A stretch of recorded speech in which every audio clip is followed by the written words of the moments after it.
Hello दोस्तों, आप सभी लोगों का स्वागत है एक और शानदार वीडियो में। तो दोस्तों, आप सभी लोग कैसे हैं? मैं आशा करता हूं आप सभी लोग मस्त होंगे, स्वस्थ होंगे और अपनी शानदार तरीके से पढ़ाई कर रहे होंगे। तो दोस्तों, आज के इस वीडियो में आपको हम बताएंगे क्लास 12th हिंदी, जिसमें आचार्य हजारी प्रसाद द्विवेदी जी का साहित्यिक परिचय। आज का ये वीडियो उन सभी दोस्तों के लिए बहुत ही महत्वपूर्ण है जो क्लास 12th में है और जिन्हें 22 फरवरी को हिंदी का पेपर देना है, क्योंकि आज के इस वीडियो में 5 नंबर आपके क्लियर होने वाले हैं। क्योंकि ये जो टॉपिक है वो 5 नंबर में पूछा जाता है। आप देख सकते हैं ये मोस्ट इम्पोर्टेंट टॉपिक है।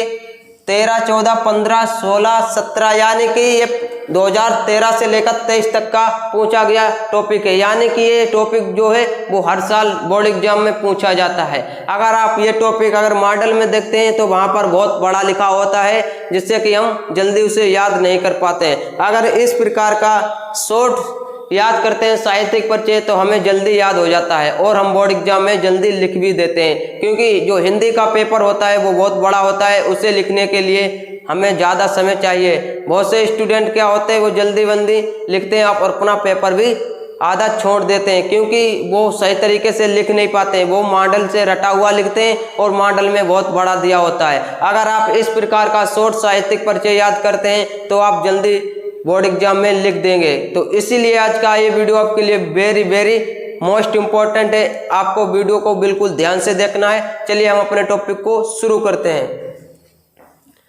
तो आज के इस वीडियो में आचार्य हजारी प्रसाद द्विवेदी का जीवन परिचय और साहित्यिक परिचय दोनों बताएंगे और बिल्कुल सही तरीकों से बताएंगे, क्योंकि जो साहित्यिक परिचय होता है वो 80 शब्दों में पूछा जाता है। आपने देखा होगा बोर्ड एग्जाम का प्रीवियस ईयर का पेपर उठाइएगा और उसमें देखिएगा कि साहित्यिक परिचय पूछा जाता है तो वहां पर कोष्टक में लिखा होता है शब्द सीमा 80। ये 80 शब्द में पूछा जाता है। आप इसे 80 शब्द में लिखते हैं तब आपको 5 नंबर क्लियर मिलेंगे।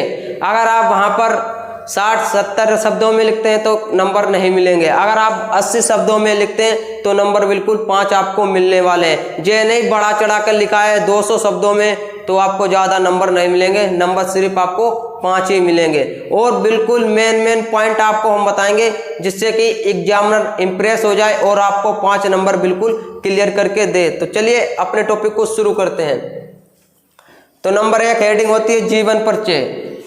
हिंदी के श्रेष्ठ निबंधकार उपन्यासकार डॉक्टर आचार्य हजारी प्रसाद द्विवेदी का जन्म सन 1907 ईस्वी में बलिया जिले के दुबे का छपरा नामक ग्राम में हुआ था।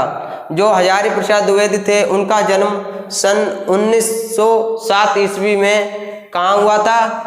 बलिया जिले के दुबे का छपरा नामक ग्राम में हुआ था।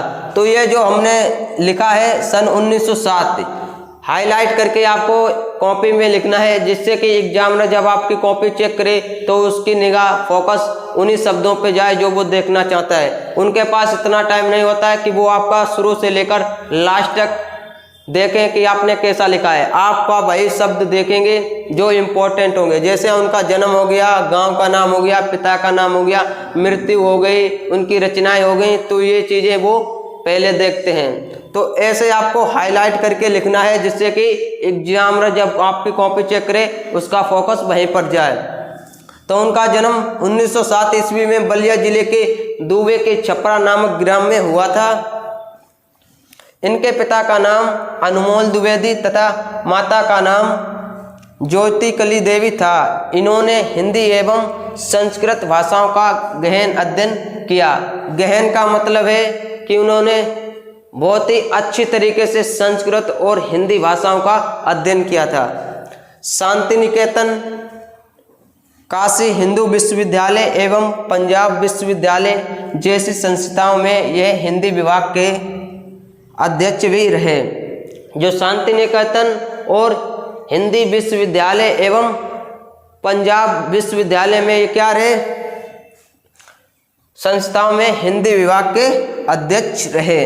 तो इस प्रकार से आपको लिखना है। सन 19 मई 1979 ईस्वी को महान साहित्यकार का निधन हो गया और इनकी जो मृत्यु हो गई वो कब हुई? सन 1979 ईस्वी में इनकी मृत्यु हो गई। तो इस प्रकार से आपको जीवन परिचय लिखना होता है। जीवन परिचय में कुछ ज़्यादा नहीं होता है। जीवन परिचय में आप पिता का नाम, माता का नाम, जन्म स्थान और मृत्यु कब हो गई, यही सब जीवन परिचय में लिखना होता है। अगर आप भूल भी जाते हैं तब भी आप बनाकर लिख देते हैं। अगर आपको ये 4-5 चीज़ें अच्छे से आती हैं कि इनके माता का नाम क्या है, पिता का नाम क्या है, इनका जन्म कब हुआ है, इनकी मृत्यु कब हुई है, यही सब होता है जीवन परिचय में। तो आई होप आपको जीवन परिचय समझ में आया होगा। अब हम देखते हैं साहित्यिक परिचय। तो साहित्यिक परिचय है आधुनिक युग के गद्यकारों में आचार्य हजारी प्रसाद द्विवेदी का महत्वपूर्ण स्थान है। जो आधुनिक युग के गद्यकारों में जो आचार्य हजारी प्रसाद द्विवेदी हैं, इनका महत्वपूर्ण स्थान है। प्रसाद जी ने विश्व भारती और अभिनव भारती ग्रंथ का संपादक किया। सन 1949 ईस्वी में लखनऊ विश्वविद्यालय में इन्हें डीलिट मानद उपाधि से सम्मानित किया। जो आचार्य हजारी प्रसाद द्विवेदी थे, उन्हें सन 1949 ईस्वी में लखनऊ विश्वविद्यालय में इन्हें डीलिट मानक उपाधि से सम्मानित किया। अब देखते हैं इन्हें सम्मानित किया। आचार्य हजारी प्रसाद द्विवेदी के निबंधों जहाँ साहित्य और संस्कृत की अखंड धारा प्रवाहित है। तो इस प्रकार से आपको साहित्यिक परिचय लिखना है। और यह भी पूछता है कि इनकी प्रमुख कृतियां लिखिए या इनकी कृतियों का उल्लेख कीजिए। तो वहाँ पर आपको इनकी कृतियां भी लिखनी होती हैं।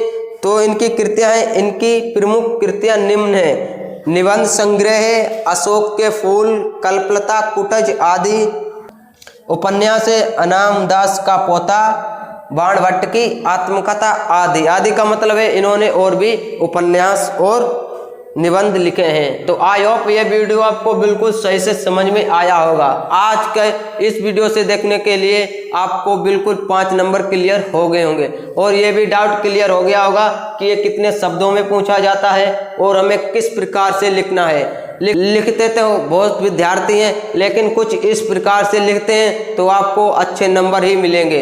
जे नहीं आपने एक ही लाइन में सब लिख दिया जीवन परिचय, साहित्यिक परिचय, तो ऐसा नहीं करना है। 2 हेडिंगें हमारी तरह डालनी है जिससे आपसे एग्जामिनर इम्प्रेस हो जाए और 5 नंबर बिल्कुल पक्के करे।